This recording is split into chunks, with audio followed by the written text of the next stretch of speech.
नमस्कार YouTube family, तुम्हा सर्वांचं स्वागत आहे आपल्या यूट्यूब चॅनलवरती. मित्रांनो, तुम्ही आपल्या चॅनलवर नवीन असाल तर आपल्या चॅनलला आत्ताच लाईक, शेअर आणि सबस्क्राईब करायला विसरू नका. आणि हो, बेल आयकॉनही प्रेस करा, जेणेकरून आपल्या चॅनलच्या नवनवीन अपडेट्स तुमच्यापर्यंत पोहोचत राहतील. वळूया आपल्याच्या भागाकडे. त्यानंतर तो दरवाजा बंद करतो. तोपर्यंत दीप्ती टेबलवरून खाली उतरते आणि वॉशरूमकडे चालू लागते. पण विजय मात्र लगेच पाठीमागून तिला मिठी मारतो आणि उचलून बेडवर नेतो. तो तिला जोरजोरात किस करू लागतो. त्याचा आवेग दीप्तीला खूपच त्रासदायक वाटत होता. त्यांचा रोमांस चांगलाच रंगला होता. तिकडे राजवीर रूममध्ये येतो तेव्हा खुशी स्वातीजींशी फोनवर बोलत होती.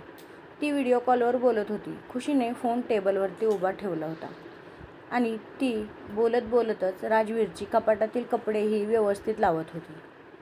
राजवीरला त्या फोनविषयी काहीच माहिती नव्हती. तो येतो आणि डायरेक्ट तिला मिठी मारतो. खुशी मागे वळते आणि त्याला ढकलते, पण राजवीर तिचे दोन्ही हात पाठीमागे पकडतो. ती त्याला फोनकडे इशारा करण्याचा आणि बोलण्याचा प्रयत्न करते, पण तो तिला घट्ट पकडतो आणि तिच्या ओठांवर किस करणार इतक्यात स्वातीजी म्हणतात, "मी ठेवते." हे ऐकून राजवीर पटकन मागे सरकतो आणि त्याचं लक्ष टेबलवर असणाऱ्या फोनकडे जातं. तो स्वातीजींना नमस्कार करतो आणि गॅलरीत निघून जातो. खुशीला मात्र खूप लाज वाटत होती. तेव्हा स्वातीजी म्हणतात, "जावई बापू तुझी खूप काळजी घेतात आणि आम्हाला आता तुझी काळजी करण्याची गरज नाही." त्यानंतर त्या फोन कट करतात. रूममध्ये खुशी एकटीच होती, त्यामुळे ती तिथेच साडी व्यवस्थित करण्यासाठी सोडते आणि पुन्हा व्यवस्थित नेसू लागते. अर्धी साडी नेसून झाल्यावरच गॅलरीचे दार उघडते आणि ते पाहून खुशी घाबरते. ती पटकन साडीच्या प्लेट्स करू लागते. तोपर्यंत राजवीर आतमध्ये येतो. तिला या अवस्थेत पाहून तो तिच्या जवळ जातो आणि म्हणतो, "काय झालं बायको? तू साडी पुन्हा का नेसतेस?" त्यावर खुशी काही नाही इतकंच बोलते. ती साडीच्या प्लेट्स ट्विस्ट करणार इतक्यात राजवीर त्या पकडतो आणि म्हणतो, "जी गोष्ट उतरवायची आहे ती नेसण्याची काय गरज?" खुशी त्याला अडवते, पण तो तिला गरकन फिरवतो आणि एका हाताने तिला स्वतःकडे ओढतो तर दुसऱ्या हाताने तिची साडी खेचतो. त्यानंतर खुशी त्याच्यावर आदळते. तो तिला उचलतो आणि मांडीवर घेऊन बेडवर बसतो. तो खुशीच्या अंगावर हात फिरवत होता, तर तिच्या कानाजवळ जाऊन बोलत देखील होता. तो म्हणतो, "बायको, आपल्या लग्नाला 1 महिना पूर्ण झाला आहे आणि मला दादीची इच्छा पूर्ण करायची आहे. तिला जे हवं आहे त्यासाठी मला खूपच मेहनत करावी लागेल आणि तुला खूप त्रासही द्यावा लागेल." त्याचं हे बोलणं खुशीच्या अंगावर काटा आणत होतं. ती काही बोलण्याआधीच राजवीर तिच्या पोटावरून हात फिरवतो आणि म्हणतो, "मला तुझ्यासारखीच गोंडस अशी राजकुमारी हवी आहे, जी तिच्या या डॅडला खूप प्रेम करेल." त्याचा इमॅजिनेशन ऐकून खुशीच्या चेहऱ्यावर हास्य उमटतं. ती पटकन राजवीरला मिठी मारते. राजवीर हळूहळू तिच्या पाठीवरून हात फिरवत होता आणि तिच्या सुगंधात हरवत चालला होता. तो तिच्या शरीरावरून उरलेले कपडे बाजूला करतो आणि तिला बेडवर झोपवून खूपच आवेगाने किस करू लागतो. त्याच्या या अंदाजामुळे खुशीलाही एक वेगळं समाधान मिळत होतं. त्यांचा रोमांस असाच चालू होता. राजवीर आणि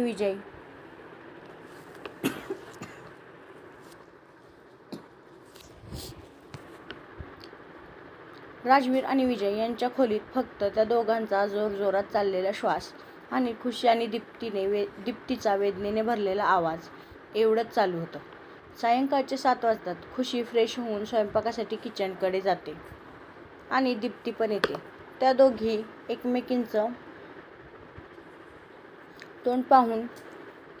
तोंड पाहून कोणालाही समजेल की रूममध्ये काय झालं होतं, कारण दोघींचे ओठ थोडे सुजलेले आणि मानेवर ठिकठिकाणी लव्ह बाईट्स होत्या. खुशी आणि दीप्ती एकमेकींकडे पाहून एकमेकींच्या गळ्यात पडतात. त्यानंतर घरातले सगळेच जेवणासाठी येतात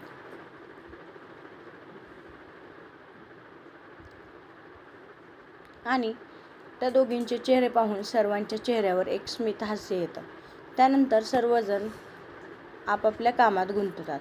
दीप्तीनेही विजयच्या ऑफिसमध्ये काम करायचं ठरवलं होतं. असेच 5 महिने उलटतात आणि या सर्वांभोवती एक वादळ फिरत होतं, ज्याविषयी कोणालाही माहिती नव्हती.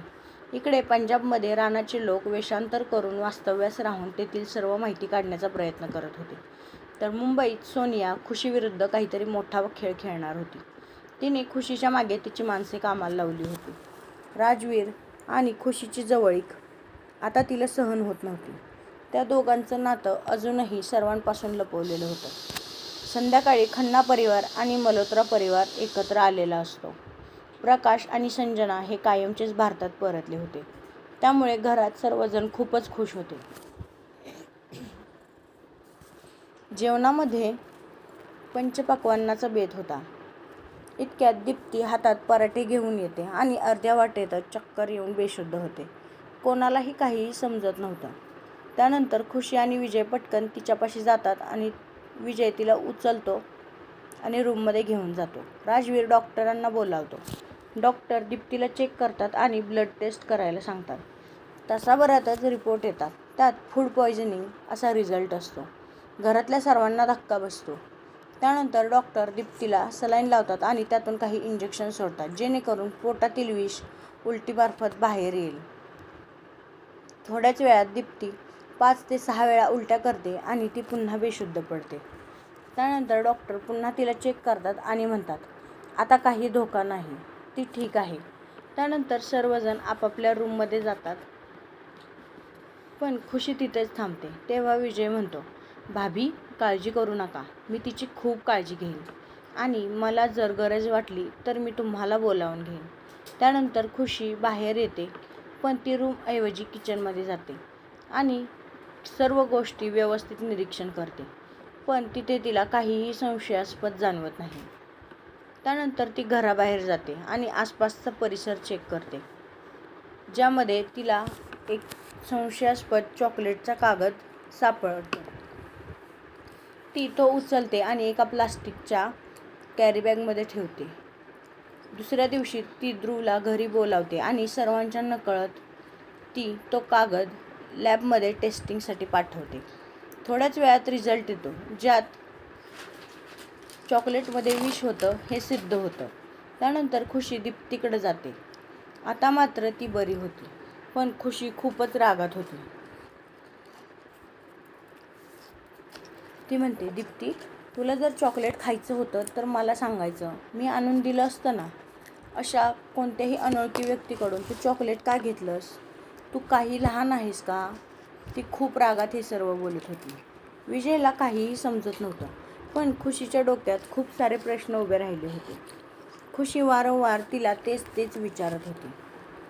दीप्तीला मात्र आता हे सहन होत नव्हतं. त्यामुळे ती रडू लागते. तिचा रडलेला आवाज ऐकून खुशी अजूनच संतापते. ती मोठ्याने ओरडते, बास, तू काय लहान मुलगी नाही आहेस जी रडत आहेस. तू चूक केली आहेस आणि तुझ्या या अवस्थेला फक्त आणि फक्त तूच जबाबदार आहेस. खुशीचं हे वागणं विजयला थोडं विचित्र वाटत होतं, पण तिच्या या वागण्यामागचं सत्य फक्त तिलाच माहीत होतं. ती तिथून निघून आपल्या रूममध्ये जाते आणि वॉशरूममध्ये जाऊन शॉवरखाली उभी राहते. वरून थंड पाणी पडत होतं आणि त्या पाण्यात खुशीचे अश्रू देखील मिसळले होते. ती डोळे घट्ट मिटते आणि 2 दिवसापूर्वी आलेल्या एक पत्र तिच्या नजरेसमोर येतं, ज्यावर लिहिलं होतं, बास झाला हा लपंडाव. तुझ्या बापामुळेच खन्ना कुटुंब जिवंत आहे आणि तूही थोड्या दिवसांपूर्वी स्वतःच्या जीवावर उदार होऊन त्यांना वाचवलंस. खन्ना कुटुंबाला तर मी संपवणारच, पण तुझ्या बापाला आणि घरातल्यांना कोण वाचवणार? सुरुवात होणार लवकरच. एक एक करून तुझ्या डोळ्यांसमोर मी सर्वांना नष्ट करणार, संपवणार. तू फक्त बघत राहा. आणि सर्वात शेवटी तुझा नंबर, कारण तुला तुझी माणसं स्वतःच्या जीवापेक्षा प्रिय आहेत ना. तू फक्त हा मृत्यूचा खेळ पाहत राहा. तुझा नवरा आणि तू त्या सर्वांना कसं वाचवणार हेच मला बघायचं आहे. हा हा हा, असा मजकूर त्यात लिहिला होता. खुशी साधारण 2-3 तासापासून त्या पाण्याखाली उभी होती. विजय दीप्तीला शांत करतो आणि राजवीरला फोन करून तो घडलेला सर्व प्रकार त्याच्या कानावर घालतो. राजवीरलाही आश्चर्य वाटतं की खुशी दीप्तीला एवढी का बोलली, पण राजवीरला माहीत होतं की तिच्या या वागण्यामागे काहीतरी असं आहे जे फक्त आणि फक्त तिलाच माहीत आहे. तो हातातील काम सोडून घरी यायला निघतो. साधारण तासाभरातच तो घरी पोहोचतो. तो येताच विजय त्याला भेटतो तो दीप्तीची चौकशी करतो त्यावेळेस विजय त्याला म्हणतो की आता ती बरी आहे. त्यानंतर दोघेही राजवीरच्या रूमकडे जायला निघतात. रूममध्ये येताच तो खुशीला आवाज देतो, पण ती काही उत्तर देत नाही. त्यानंतर पाण्याचा आवाज ऐकल्यावर राजवीर बाथरूमचा दरवाजा नॉक करतो, पण तरीही काही उत्तर येत नाही. तो बाथरूमचा दरवाजा उघडतो आणि आतील दृश्य पाहून थबकतो. खुशी शॉवरखाली स्तब्ध उभी होती. ती काहीही हालचाल करत नव्हती. राजवीर तिला पुन्हा आवाज देतो, पण तरीही ती काहीच रिॲक्ट होत नाही. हे पाहून तो पुढे जातो. तो तिला हात लावणार इतक्यात त्याला समजतं की खुशीच्या अंगावर पडणारं पाणी हे थंड आहे. तो पटकन शॉवर बंद करतो. तो खुशीला हात लावताच ती खाली पडू लागते. राजवीर तिला पटकन पकडतो. तिचे शरीर तापाने फणफणत होते. तो शेजारील टॉवेलने तिला गुंडाळतो आणि विजयला आवाज देऊन डॉक्टरांना बोलवायला सांगतो. राजवीर खुशीच्या अंगावरून ओले कपडे काढतो आणि तिला टॉवेलने कोरडे करून बाथरोब घालून उचलून बाथरूम बाहेर नेतो. तो तिला बेडवर झोपवतो आणि पांघरून घालून उठवण्याचा प्रयत्न करू लागतो, पण खुशी मात्र कसलीच हालचाल करत नव्हती. घरातले सर्वजण राजवीरच्या खोलीत येतात आणि खुशीला अचानक काय झालं हे विचारतात, पण राजवीरला काहीही माहिती नव्हती. तोपर्यंत डॉक्टरही येतात. त्या तिला चेक करतात आणि ताप लवकर उतरण्यासाठी इंजेक्शन देतात. त्यानंतर राजवीर त्यांना खुशीविषयी विचारतो की तिला अचानक एवढा ताप कसा काय. त्यानंतर डॉक्टर म्हणतात, मिसेस खन्ना कोणत्या तरी स्ट्रेसमध्ये आहेत. जर त्यांना लवकर बरं वाटावं असं तुम्हाला वाटत असेल तर त्यांना टेन्शन किंवा कोणताही मानसिक ताण जाणवणार नाही याची तुम्ही काळजी घ्या. येते मी. एवढे बोलून डॉक्टर निघून जातात. डॉक्टरांना खुशीच्या रूममधून बाहेर पडताना पाहून दीप्ती पटकन तिच्या रूममध्ये येते. खुशीला बेडवर निपचित पडलेलं पाहून ती पटकन तिच्या शेजारी जाते आणि तिला उठवू लागते, पण राजवीर आणि विजय तिला अडवतात. सुनीता आणि संजना तिला तिच्या रूममध्ये नेतात, समजावतात आणि शांत करतात. राजवीर खूपच अस्वस्थ असतो. त्याला खुशीला कोणत्या गोष्टीचा ताण आलाय ज्यामुळे तिने स्वतःची अशी अवस्था करून घेतली आहे हेच समजत नव्हतं. विजय त्याला धीर देतो आणि तिथून निघून जातो. त्यानंतर 2 ते 3 तास असेच जातात. सर्वजण जेवण करून झोपी जातात. खुशी मात्र अजूनही बेशुद्धच होती. राजवीर मॅन्शनची फुटेज चेक करतो. त्यात एक अनोळखी व्यक्ती दीप्तीला एक चॉकलेट देतो आणि काहीतरी बोलतो. दीप्तीही कसलाही विचार न करता ते चॉकलेट घेते आणि खाते. त्यानंतर ती घरात येते आणि बेशुद्ध होते. चॉकलेट खाणं आणि बेशुद्ध होणं यात फार तर फक्त 10 मिनिटांचा फरक होता. तोच राजवीरला ध्रुवचा फोन येतो आणि तो चॉकलेटचा कागद आणि लॅब टेस्ट याविषयी तो राजवीरला सांगतो. आता राजवीरला खुशीचं दीप्तीशी वागणं समजलं होतं. ती फक्त काळजीपोटीच सगळं बोलली होती. तो विजयला बोलावून या सर्वाची डिटेल्स माहिती त्याला दाखवतो. विजयलाही समजतं की खुशीचं वागणं चुकीचं नव्हतं. तो रूममध्ये जाऊन या सर्व गोष्टी दीप्तीच्या कानावर घालतो. तीही रडू लागते. राजवीरच्या डोक्यात हे चालू असतानाच खुशी थंडीने कडकडू लागते. तिचे शरीर ताप आणि थंडी या दोन्ही गोष्टींशी झुंज देत होतं. राजवीर पटकन तिच्याकडे जातो. ती बेशुद्धच होती, पण तिचे शरीर मात्र थंडीने कुडकुडत होते. तो पटकन डॉक्टरांना फोन करतो. अवस्था सांगू लागतो. त्यावर डॉक्टर त्याला एक उपाय सांगतात आणि फोन कट करतात.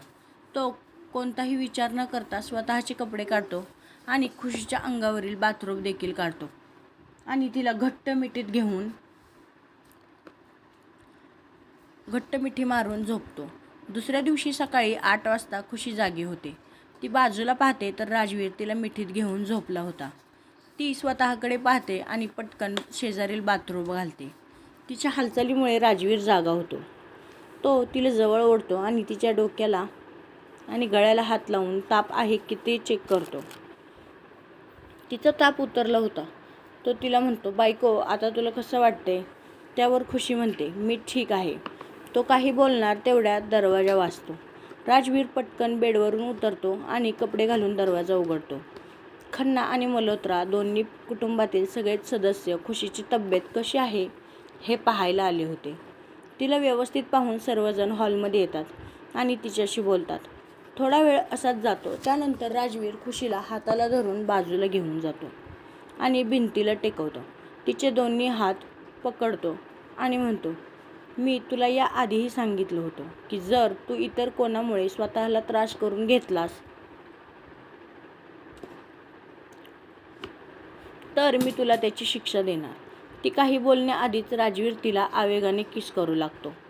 तो तिच्या ओठांवर जोरात चावा घेतो, ज्यामुळे तिथून रक्त येऊ लागतं.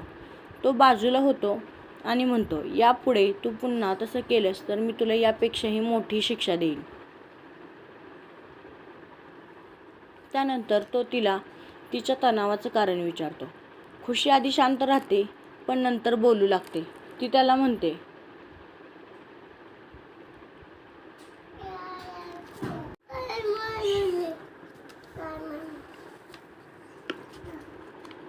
ती त्याला त्या पत्राविषयी सांगते आणि ते पत्र दाखवते. ते पत्र वाचून राजवीरला खूप राग आला होता. तो खुशीला म्हणतो, काळजी करू नको, मी कोणालाही काहीही होऊ देणार नाही. त्यानंतर तो विजयला घेऊन बाहेर येतो, सिक्युरिटी गार्डला काही सूचना देतो आणि दोघेही राणाकडे जायला निघतात. राणाकडे जाऊन ते दोघे अजय देशमुखचा आणि त्या व्यक्तीची काही माहिती मिळाली का ते विचारतात. तेव्हा राणा म्हणतो, तो व्यक्ती तर कोण आहे हे अजून समजलं नाही, पण अजय देशमुख तुमच्याबरोबरच पंजाबमध्ये शिक्षण घेत होता. त्याचे बालपण पंजाबमध्येच गेलं आहे. काही वर्षांपूर्वी तो मुंबईत शिफ्ट झाला आहे आणि लोकांच्या आयडिया डिझाईन बेकायदेशीरपणे चोरून त्याने आपलं स्वतःचं साम्राज्य उभं केलं आहे. त्याने इथे काम करण्याचं एकच कारण आहे, खन्ना परिवाराला बर्बाद करणं. म्हणून तर तो मुंबईत आला आहे. त्यानंतर राणा म्हणतो, अजून एक, अजय हा पंजाबमध्ये त्याच्या मामाच्या घरी होता. मी त्याविषयी माहिती काढतोय, मला थोडा वेळ द्या. दीप्ती खुशीच्या रूममध्ये येते आणि तिच्यासमोर उभी राहून सॉरी म्हणते. खुशी ही वेळ न घालवता पटकन तिला मिठी मारते. त्यानंतर खुशी आणि दीप्ती आपापल्या कामात गुंततात. दुसऱ्या दिवशी खुशी ऑफिसमध्ये जाते. ती तिचं काम आवरून दुपारीच ऑफिस बाहेर येते. खुशी आणि दीप्तीने त्यांच्या नवऱ्यांसाठी छान गिफ्ट घेण्याचा प्लॅन केला होता. त्यामुळे दीप्ती ही ऑफिसमधून लवकरच बाहेर निघते. त्या दोघी एका मॉलमध्ये जातात आणि राजवीर आणि विजय यांच्यासाठी छान अशी वॉच घेतात, जी लिमिटेड एडिशन असतात. त्या दोघी जिथे फिरत होत्या तिथे त्यांच्या मागे 4 लोक पाठलाग करत होते आणि हे त्यांच्या लक्षातही आलं नाही. शॉपिंग झाल्यानंतर त्या दोघी मॉल बाहेर येतात आणि ते चौघे दीप्तीला धक्का देऊन खुशीला किडनॅप करतात. धक्का दिल्यामुळे दीप्ती पडते आणि तिच्या पायाला थोडं खरचटतं आणि तिचा पाय दुमडला जातो. ती आरडाओरडा करते, पण तोपर्यंत ते लोक निघून जातात. ती पटकन राजवीरला कॉल करते. कॉल उचलताच ती म्हणते, जीजू, खुशीला कोणीतरी किडनॅप केलंय. एवढं म्हणून ती फोन कट करते आणि त्यानंतर ती विजयला फोन करते आणि सर्व घटना सांगते. राजवीर निघण्या अगोदरच ध्रुवला त्याच्या माणसांना कामाला लाव असं सांगतो आणि तिची लोकेशनसुद्धा चेक करा असं देखील सांगतो. इकडे एक मुलगी तिच्या फोनवरचा मेसेज पाहून आनंदात उड्या मारू लागते. ती सोनिया होती. तिचा हा आनंद ध्रुवच्या नजरेत येतो. तर मित्रांनो, आपला आजचा भाग इथेच संपत आहे. ही स्टोरी तुम्हाला कशी वाटली हे कमेंट करून सांगायला विसरू नका. Bye bye.